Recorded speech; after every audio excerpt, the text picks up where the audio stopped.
ക്ലാസ്സിലാണ് പഠിക്കുന്നത്. ഇന്ന് ഞാൻ അടയാണ് കൊണ്ടുവന്നത്. ഇത് ഉണ്ടാക്കാൻ വേണ്ടിയിട്ട് ആദ്യം ശർക്കര, തേങ്ങ, ഏലക്ക പൗഡർ, ജീരകമാണ് ഇടേണ്ടത്. ചോറ് പൗഡറിനെ ഇട്ട് നല്ലപോലെ ചൂടല്ലാത്ത കുഴക്കണം. പിന്നെ അത് ആ മാവിൻ്റെ അടിയിൽ മിക്സ് ചെയ്തിട്ട് വാഴയിലാണ് വെള്ളം ചെയ്ത് അടച്ചു വയ്ക്കണം. പിന്നെ അത് ആവിയിൽ വേവിച്ചെടുക്കണം. എൻ്റെ പേരാണ് സാത്വിക.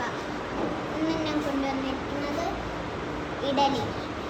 ഈ ഇഡലി എങ്ങനെയാണ് ഉണ്ടാക്കുന്നതെന്നാണ് ഞാൻ പറയാൻ പോകുന്നത്.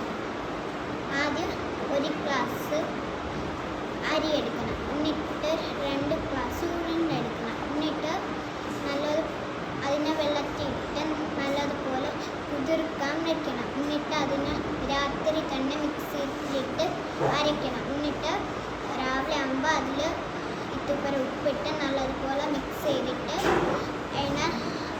ഇഡലി പാത്രം